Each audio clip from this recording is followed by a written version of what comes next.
All right. Good afternoon, everyone.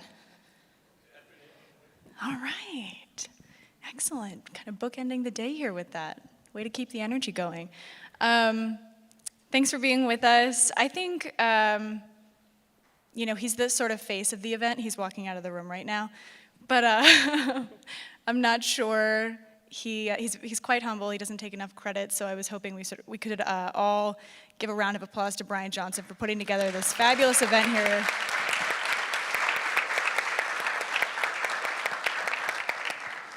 All right. Welcome. Thank you. Thanks for being here with us today. Before we jump into your work at Intuitive Surgical, I want to take it back a little bit. Before Intuitive Surgical, you were training as a surgeon. I did. Can you tell us a little bit about what got you interested in pursuing surgery and what that process is like? Well, I actually went to medical school expecting to be a primary care physician, taking care of inner city patients who had problems with access to medical care. And what I found actually was I was not patient enough to be a good primary care physician. That if a patient came in to me and said, "Oh, I'm short of breath," I was going to say, "Well, lose some weight and stop smoking," instead of really understanding what the issues were and helping them. But compared to the surgeons that I trained with, I was really patient. And I liked the immediate gratification. I liked the hands-on part of it. And so I did a general surgery residency. And I did that at the time that laparoscopy came out. So I hadn't learned that in my residency program. I was working for the Indian Health Service at the time. And so I went back and I did a fellowship in order to learn laparoscopic surgery. And that's where my clinical career has been. I ended up at Stanford on faculty there and was running the bariatric surgery program, so doing a lot of laparoscopic surgery on morbidly obese patients, which was very hard for me physically. They're very thick abdominal wall. You're having to really move the instruments against a lot of resistance. And I found that ergonomically it really had a toll on me. I've always been in academic medicine, so I'm always teaching, and learning laparoscopic bariatric surgery is actually really hard because of the suturing you do. And so July was a very difficult time to be a patient or a surgeon at Stanford because you had new trainees coming in. And that was actually how I started using the Da Vinci system in my clinical practice. Both it helped ergonomically because I didn't have all that pressure on me of moving the abdominal wall. But it was also much easier to teach fellows and residents how to suture using the system rather than doing it laparoscopically. And that's how I first started using the system and first got introduced to Intuitive.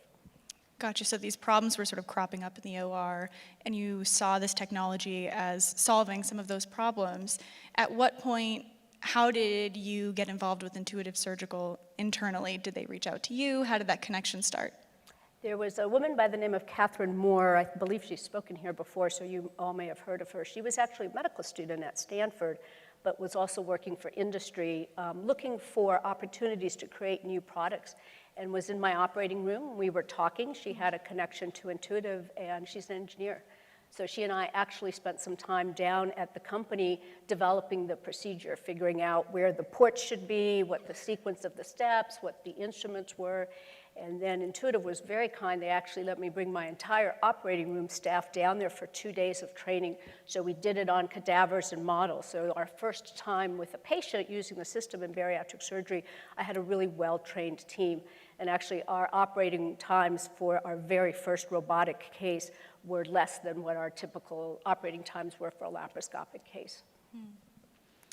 So I think most of us in here are familiar with Intuitive Surgical, maybe familiar with the technology. Surgeons typically are sort of creatures of habit. And I think there's maybe a space where patients are a little bit wary of a surgeon using this robotic device as an extension of themselves in the OR. How do you, at Intuitive, how do you guys think about retraining surgeons who spend sort of years perfecting their procedure? So how do you think about retraining them? And also, what do you tell patients that are sort of wary of this technological development? So I think, Sarah, you're absolutely right. Surgeons in general are conservative. If you've got a routine that works well and you have good outcomes, nobody's really willing to experiment with that in the hopes of getting better outcomes. And you'll find that many, many surgeons are not early adopters because of that reason. They will wait until the technology has been well developed, others have experienced it, there's data out there before they will give it a try. My own personal experience with patients was when I did my first robotic, actually my first 10 robotic cases, I told them fully, these are my first cases, this is what I've done to train. I brought my OR team down there and told them what I thought they would experience or not experience. And I was actually really surprised. In general, patients' vision of a robot was very positive. Their feeling was that that would only help me. And I didn't really have any pushback. I think sometimes surgeons, when they talk to patients, patients think that the robot is autonomous, and therefore the robot will be doing the surgery. And so it needs to be made very clear that, no, it's a tool, it's an enabling tool, but the surgeon's still in control of making the decisions and actually doing the surgery. And that's where I've seen a little bit of resistance from patients, but generally once they understand that. From a training perspective, I've seen training both from industry and also from someone who trained residents and fellows for a very long time. And it's an interesting difference between the two. The company feels very strongly that training on the technology itself is our responsibility. We know that system best, and we know how to use it safely and effectively. But that's only one piece of what a surgeon needs to learn to be able to use it. So first they need to learn how to do the procedure. So they've done that through residency, and most surgeons are already doing whatever the procedure is, either laparoscopically or open. They then come to the company to get their training on the system. And then you need that piece of training of how do you use that technology in that same procedure. And that's where I think it has to be led by other surgeons. And so whether it's partnering with societies or whether it's partnering with specific expert surgeons in robotic surgery to lead that, we do videos, we do case observations, we do remote mentoring, all kinds of technologies to help enable that piece of it. So it's a continuum, and there's a lot of people involved there. There's a piece that we're responsible for fully, and then there's a piece that we help enable. What were those first 10 cases like for you? A little nerve-wracking. To the point you'd made earlier, I was getting very good outcomes with my laparoscopic bariatric surgery, and now I was trying something new. It really helped that the whole team had already been trained, and so I wasn't having to keep track of everybody's responsibilities in the operating room. Everybody could work together as a team. But things went very smoothly, and that helped me feel like, okay, this is the right way to handle it, the right things to do. Let's now explore if we can do a little bigger patients, harder patients, and kind of start adding more complexity to what we were doing. Is there a space where, or can you ever envision this sort of becoming introduced to training surgeons right in medical school, or do you sort of see that really they need to learn the foundations in medical school, and then, cool new technology can come sort of later down the road?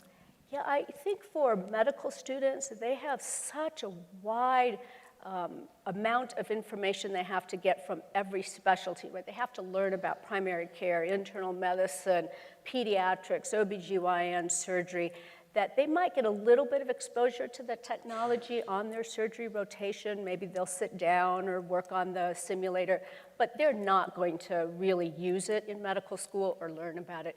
It's really once somebody's in their residency that they'll have an opportunity to use it in the operating room. And that's where we've seen really that the teaching that isn't done by us, but is done by academic medical centers, that's where that takes place in residency and fellowship.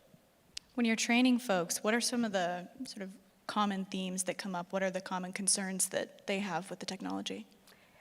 So one of the things that novice surgeons really worry about is the lack of haptics, so that sense of force feedback, which you have fully in open surgery. You lose some of that when you go to laparoscopic surgery. You're starting to depend more on visual cues, and you lose it completely when you go to robotic-assisted surgery. You're completely dependent on visual cues. We found that the expert surgeons don't worry about that because they've learned how to use the visual cues, and you can actually learn them very quickly. But novice surgeons really worry about that. And then Another big difference is that with the current system, there's 4 arms. So the surgeon is actually controlling the camera, 2 operating arms, and an assistant arm. And again, in laparoscopic surgery, you only have 2 hands, so you're only controlling 2 things, and your assistant is controlling 2 others. So that aspect of how do you swap from camera movement to instrument movement, or from retracting movement to operating instrument movement, it's very new, and it's almost a choreography that the surgeons have to learn, and use the way they interact with and utilize their assistants is different than what they found with laparoscopic or open surgery. So that's all part of the learning continuum. Yeah, I like the word choreography because I think in so many ways using these technologies is a bit of an art. Yes. And it sounds like with this type of a system that maybe when you look at it, it's a little complex and it's got those 4 arms instead of the 2. It is a bit of an art to put that all together. Yes. Are there certain kinds of surgery, inside Intuitive, when you guys are looking at new places to expand into, are there certain kinds of surgery that you think Intuitive's technologies are well suited for? And how do you decide which to pursue or which to sort of stave off for later? Well, I don't know if any of you know the company from way back when, but the original operation that we chose to address, or the initial organ system, was actually the heart. We thought that the system, the robotic system, could change an open heart surgery with the big sternotomy to small incisions here, so tremendous value to the patient. What we didn't anticipate was the learning curve associated with converting open cardiac surgery to minimally invasive cardiac surgery, and the very little leeway there was for that learning curve, because you don't want to be on pump for too long. And actually, a surgeon, a urologist, was watching a cardiac surgeon do robotic cardiac surgery, and he thought, you know, I could use this for the prostate, which was really only done open. And so he actually was the one who came to us and said, we think there's value here. So we aimed for the heart and ended up down in the prostate. And occasionally we have found internally procedures where we think there's value, and then our customers have agreed. But often it's driven by the customer themselves, who say, we think there's value in this procedure, and it was a procedure we really hadn't thought about before. So we listen very, very carefully to our customers, and watch what they're doing, and have them come in for labs, and show them our new technology to get ideas from them, so that it's a collaborative development. So how often is it the case that a provider or a customer of yours comes in and says, you know, I think this could really be applicable in this particular procedure? It happens all the time. Surgeons think about things we've never even thought about, things that can't be done with current open or minimally invasive techniques, but that they think the robot will enable that. So it is, there's people in the company who take in those kind of calls, and they get 20 or 30 emails or phone calls about that almost every day. Wow. So there are a number of technological developments, I think, that are really pushing the medical device space forward. You can think like smaller sensors, passive sensors, batteries that have this sort of like extended power. Are there certain technologies that you see really helping to advance the robotic-assisted surgery field? Yeah, I think the really wonderful thing about the robotic-assisted surgery is we've basically put a computer between the surgeon and the patient, which is going to enable all kinds of things that aren't possible with open or laparoscopic surgery. So one obvious one is vision. So can you use information to see things in other wavelengths that the surgeon can't see with white light? So I do a fair amount of laparoscopic cholecystectomies, and we use white light and cholangiography to visualize the common bile duct. We can now use ICG with special imaging, infrared imaging, to see the bile duct long before we have to put any clips or cut it. So that type of, could you see cancer cells? Could you see nerve cells? Would that help you remove the cancer more fully while still saving the structures that you want to keep? Can you take MRI or CT scan of the patient's pathology and be able to overlay that during the surgery to help guide the surgeon to, again, make sure that all of the tumor is removed and the important structures are left behind? And then I think there's a tremendous amount of data that we can get from the system itself that can be fed back back to the surgeon and to the OR team to help them make intraoperative decisions. So I think we're really at the very beginning of that journey in terms of the additional technologies that can be used to give more information to the surgeon and the OR team to help them get even better outcomes. So when Intuitive first hit with their very first product, it was extremely disruptive to the surgical space. And now you guys are this very well-recognized name. You're sort of a mainstay of the industry. How does going from being a disruptor and sort of this like young company to a mainstay in the industry, how does it change your thinking about where the company is headed in the future? You know, the being innovative and being a disruptor is really in our DNA. Our leaders in our company, our CEO, our chief operating officer, our chief commercial officer, have been there almost from the beginning. I think they're employees number 7 and 9. And so it's very ingrained in the company, and there's a lot of support for R&D and a lot of support for innovation, and I think we'll always maintain that. We do have to look at the market differently now because of competition. I personally, both as a surgeon and as a CMO, think it's been fantastic that competition has come in. I think it validates the technology, it validates that there is a future in robotic-assisted surgery, and I think it will stimulate all of us to be more innovative and to kind of keep thinking outside the box and seeing how else we can bring value to surgeons. So I think we're keeping track of what competitors are doing.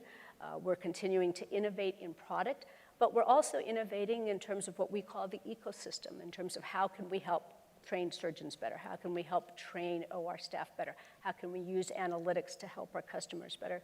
So it's stimulated us and challenged us to be creative and innovative beyond just the platform and the instruments. So you just mentioned a number of things that you think will help sort of set you apart from the growing number of competitors in your space. Can you expand a little bit into how you see analytics shaping your business?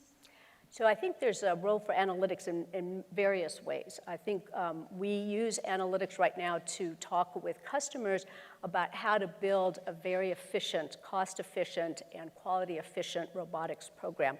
We can show them how they're performing compared to their peers, help them identify best practices, and then keep giving them back the information that shows whether they're meeting the standards that they want to meet or not.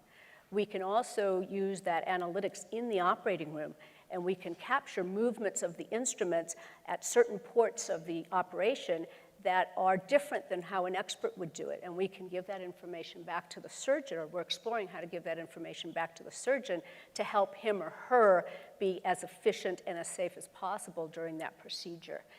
So we're really investing a lot in exploring how these analytics can be used kind of throughout the continuum of our relationship with customers. It's so interesting because you're still operating, you're still in the OR every once in a while, and you're helping to guide this company.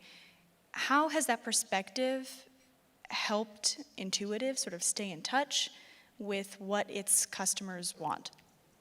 So it's actually very interesting using our technology in our labs as the chief medical officer and then using it as a surgeon in my operating room. I see it differently, and what I want from it or I need from it or what I notice is very different. And so it's actually been very, very helpful for me to understand what our customers need and want, not just from what they say, but from what I experience as a customer. And so I think that's been really valuable to me in terms of giving feedback to our engineers, giving feedback to our marketing people. In my academic career, my focus was really surgical education. I'm passionate about it, and that's how I actually got promoted. And so the ability to now come and work with a global group of people who share that same passion around surgical education and training, where we can try new technologies and novel ways of training and getting learning out of the operating room, again, is very synergistic with what I do as a teacher at Stanford as well as what I'm trying to do as a chief medical officer at Intuitive. Yeah, I think sometimes companies have this expectation of how their system will work in the field, and then there's sort of the reality and the real world experience. Yeah. And so, moving into a sort of different topic, but related, I think there's a shift among the industry and also at FDA that we've noticed that they're really interested in companies gathering up real world evidence and also, finding out what patients want from the system. How is Intuitive incorporating those practices? And do you see us shifting away from the sort of standard randomized control trial and really, putting our focus on the real world evidence and the patient preference? Yeah. So I think that transition started several years ago, and actually even in pharma, not just in medical device industry.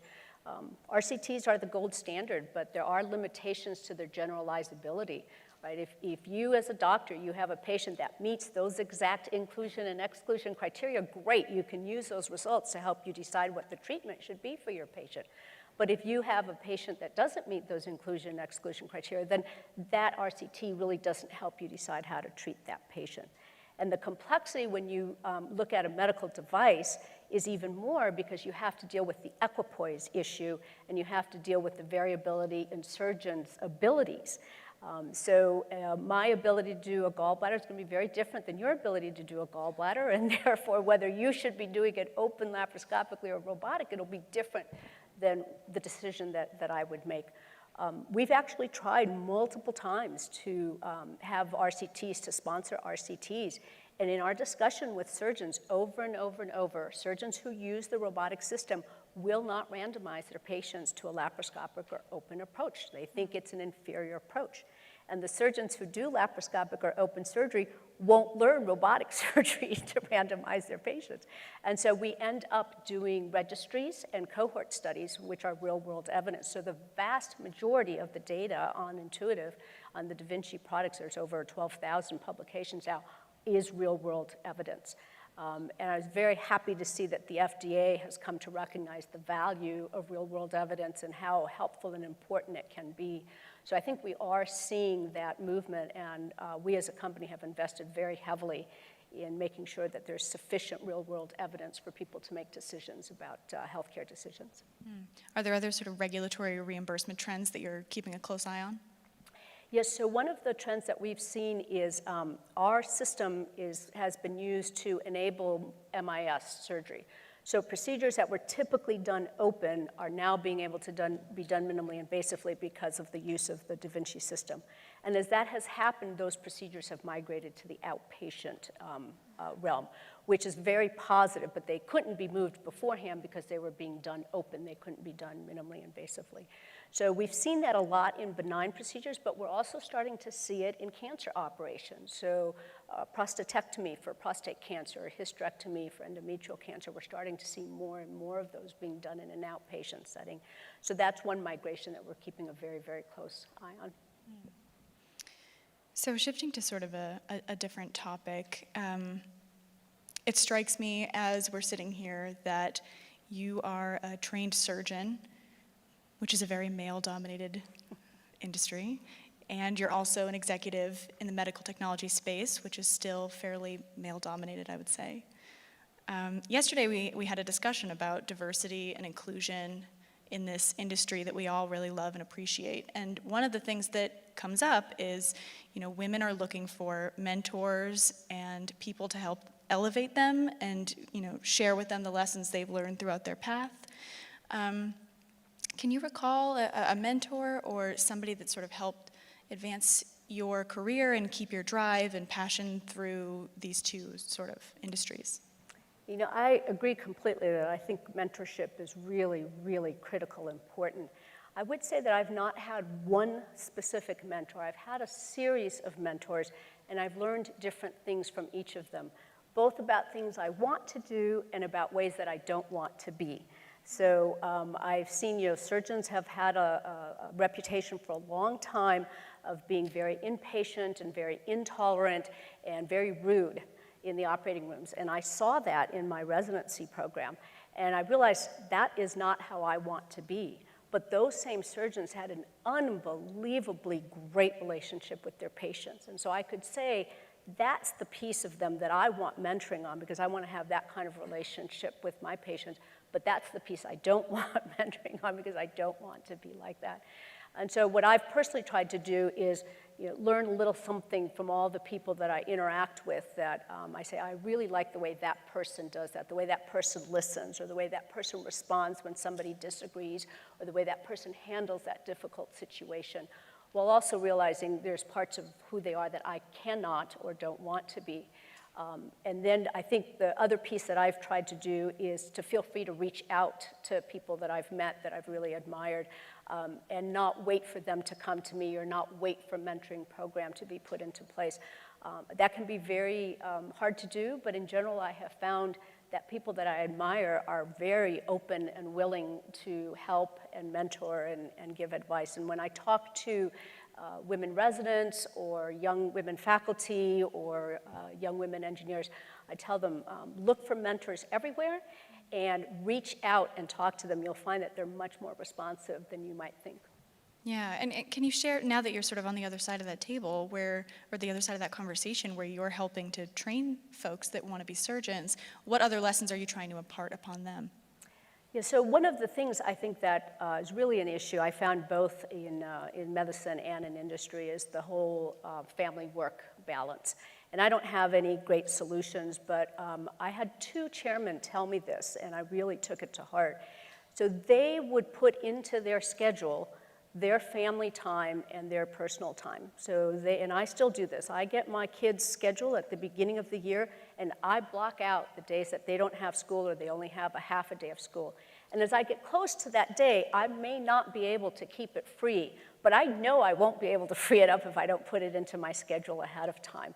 And so whether it's making sure that I'm able to go to do hot lunch on a weekly basis at their school, or whether it's going on a field trip, I make sure I put those things into my schedule, because that's the only way that they will be as important as all the work-related things that I have to do. So, for example, my trip here, I just got back from London Sunday, and then I came here. I go back home tonight, and I took tomorrow morning off to be able to take the kids to school. So it allows me to have that balance and be very deliberate about it.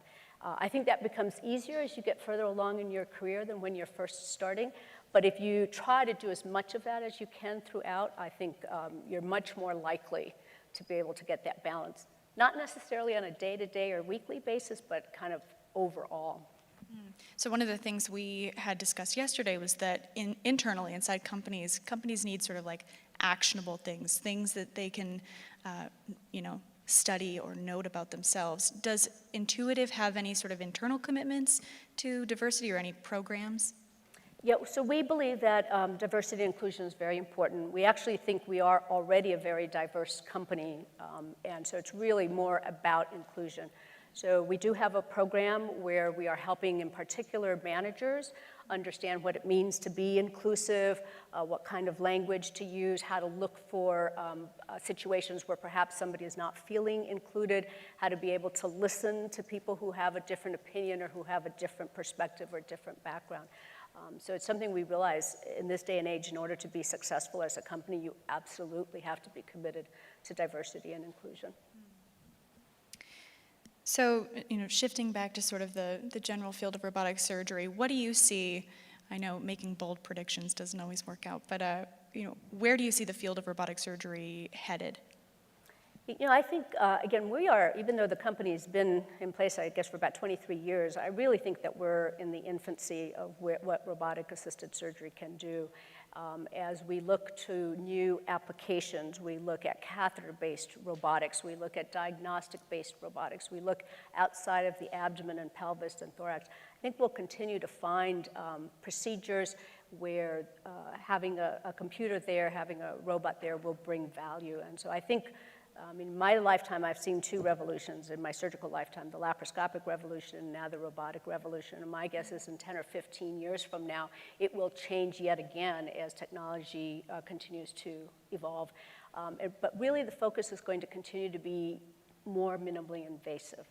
So the more minimally invasive you can get, the better outcomes are for patients and the better their journey is. And so I think that eventually we will move to a place where as many procedures as possible that can be done with the smallest incision or no incision at all will really be the goal for companies. Do you ever see a scenario in which the surgeon is sort of almost totally removed from the process, or do you always see the system as being a tool that sort of augments their practice? Yeah, so I actually think the technology to be able to create an autonomous robot will actually be easy to solve. That I don't think is the problem. I actually think the problem will be the regulatory environment. I mean, to be able to prove that that is safe and effective to the FDA standards is going to be incredibly difficult. And so I think that's where the bottleneck will be for autonomous robots. Whether you'll be able to autonomize portions of it, I think that could come in my lifetime. Well, maybe in your lifetime, but I think that that will happen. But I don't think that's a technology problem. I think that's a regulatory problem.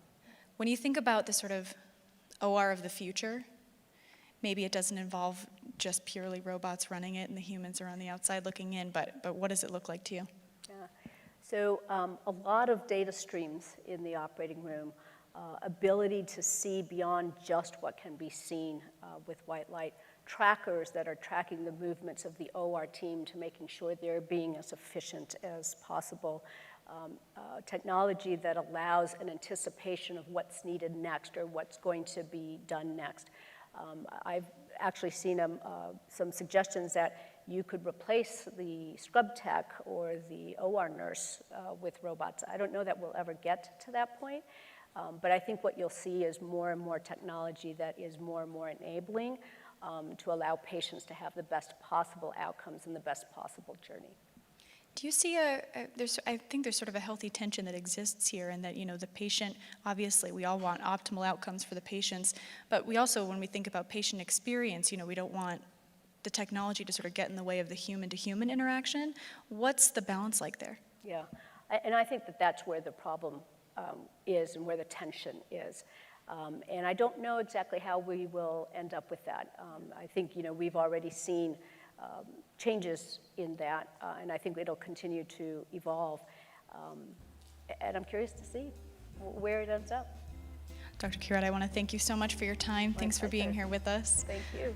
Let's hear it for Dr. Curette. Thank you.